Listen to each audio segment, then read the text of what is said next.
നമ്മളിന്ന് രാജാക്കാട് വന്നിരിക്കുക കേട്ടോ. നമ്മൾ സഞ്ചരിച്ച് രാജാക്കാട് എത്തിയിരിക്കുകയാണ്. അവിടെ എന്നാന്ന് വെച്ച് കഴിഞ്ഞാൽ രാജാക്കാട് ഒരു വ്യൂ പോയിന്റ് ഉണ്ടെന്ന് പറഞ്ഞു. നമ്മൾ ആ വ്യൂ പോയിന്റിലെ കാഴ്ചകൾ നിങ്ങളെ കാണിക്കാം കേട്ടോ. അതായത് രാജാക്കാട് കള്ളിമൂല എന്ന് പറയുന്ന ഒരു സ്ഥലത്താണ് കള്ളിമൂല വ്യൂ പോയിന്റ്. നല്ല ഇത് കേട്ടോ, പൊന്മുടി ഡാമിലെ വെള്ളം കയറി കിടക്കുന്ന ഇതാണ്. ഒരു അടിപൊളി ഒരു പോയിന്റ് ആണ്.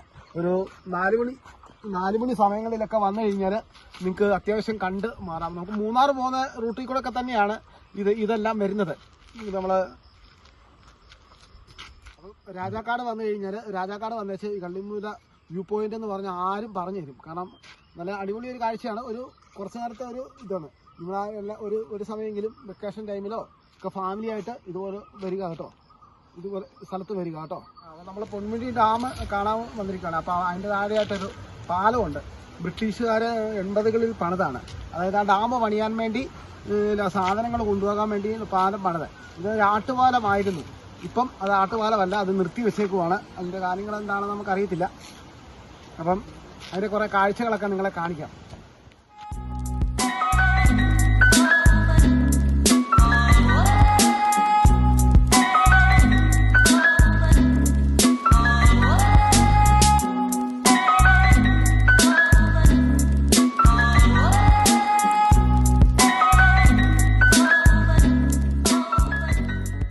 പണിതേക്കുന്നത് ചെമ്പ് അങ്ങനെയുള്ള കുറേ ഐറ്റംസ് വെച്ചാണ് ഇത് പണിതേക്കുന്നത്.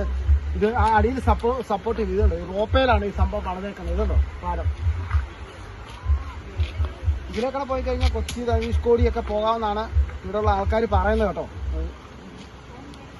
തേനിക്ക് പോകാം, അങ്ങനെയുള്ള സാധനം. ഇപ്പം ഇത് ബന്ധാക്കിയേക്കുവാണ്. അതിൻ്റെ കാര്യങ്ങൾ എന്നാണെന്ന് നമുക്ക് അറിയത്തില്ല. അപ്പോൾ നമുക്കത് ചോദിച്ച് മനസ്സിലാക്കി നിങ്ങളോട് പറയാം. നമ്മളിനി ഡാമിന്റെ പരിസരത്ത് പോകണം. അപ്പോൾ അവിടുത്തെ കാഴ്ചകളും കൂടെ നിങ്ങളെ കാണിക്കാം കേട്ടോ. ഓക്കെയാണ് പൊന്മുടി ഡാം. അപ്പം ഇവിടുത്തെ കുറേ കാഴ്ചകൾ കാണിക്കാം. ഇതുണ്ടോ, ഈ സൈഡിലാണ് ഇതുണ്ട് വെള്ളം കിടക്കുന്നത്. ഇതൊക്കെയാണ്. പിന്നെ ഇവിടെ പാർക്കുകളുണ്ട്, പിന്നെ ഒട്ടക സവാരി ഉണ്ട്. അതിനൊക്കെ പ്രത്യേകിച്ച് പാസ കാര്യങ്ങളൊക്കെ ഉണ്ട്. അതൊക്കെ നിങ്ങളെ വഴിയെ കാണിക്കാം. പിന്നെ ബോട്ടിംഗ് സവാരി ഉണ്ട്, ബോട്ട് കിടപ്പുണ്ട്. സവാരി ഉണ്ടോ ഇല്ലേ നടത്തില്ല, നമ്മൾ അന്വേഷിച്ച് അതിൻ്റെ കാര്യങ്ങളും നിങ്ങളോട് പറയാം കേട്ടോ. ചില നേരം ഇപ്പോൾ ഉയരുന്നതിനനുസരിച്ച് വെള്ളം ഷട്ടർ തുറന്ന് വിടുന്നതായിരിക്കും. പിന്നെ അതൊക്കെ അത് മഴക്കാലത്തിൻ്റെ അതിൻ്റെ സമയം സാഹചര്യങ്ങളും അനുസരിച്ചായിരിക്കും. അല്ലാതെ ഇപ്പം ഒന്നുമില്ല കേട്ടോ. ഡാമിൻ്റെ അടുത്ത് വന്നാൽ അവിടെ ഇവിടെ ഡാമിൻ്റെ പരിസരത്ത് ഈ ഒട്ടക സവാരി ഉണ്ട്. അപ്പോൾ അത് റേറ്റ് വരുന്നത് 200 രൂപയാണ് ഒരാൾക്ക്. ഒരു 100 മീറ്റർ 200 മീറ്ററിനുള്ളിൽ അതിൻ്റെ സവാരി ഇതുണ്ട് കേട്ടോ. ഇത് കയറി സഞ്ചരിക്കുകയൊക്കെ ചെയ്തല്ലോ. നിങ്ങൾക്ക് ഇവിടെ വന്നാൽ ഇങ്ങനെയുള്ള കുറേ വിനോദങ്ങളുണ്ട്. പിന്നെ നമുക്ക് കുതിര റൈഡിങ്ങും ഉണ്ട്. അതിൻ്റെ കാഴ്ചകളോട് നിങ്ങളെ കാണിക്കുക കേട്ടോ. നിങ്ങൾ റിയാന്നാട്ടോ. ഒരാൾക്ക് 100 രൂപയാണ് വരുന്നത്. ഇപ്പോൾ ഒരാൾ ഒരു കൊച്ചും കയറുവാണെങ്കിൽ 150 രൂപ റേറ്റാണ് വരുന്നത്. 200 മീറ്ററിനുള്ളിൽ ഒന്ന് റൈഡ് ചെയ്ത് വരാം എന്നാണ് കേട്ടോ. പിന്നെ ഇവിടെ സുൽത്താനങ്ങളെ പരിചയപ്പെടാം കേട്ടോ.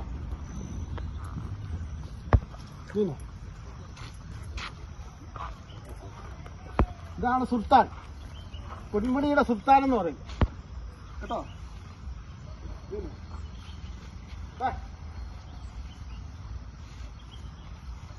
ഞാൻ നല്ല ഭയത്തോടു കൂടിയാണ് ഇരിക്കുന്നത്. ആദ്യമായിട്ടാണ് കേട്ടോ ഞാൻ ഇറങ്ങുവാണ്. യാത്ര ഇത്രയേ ഉള്ളൂ. വീഡിയോ ഇഷ്ടപ്പെട്ട ലൈക്ക് ചെയ്യുക, ഷെയർ ചെയ്യുക, സബ്സ്ക്രൈബ് ചെയ്യുക.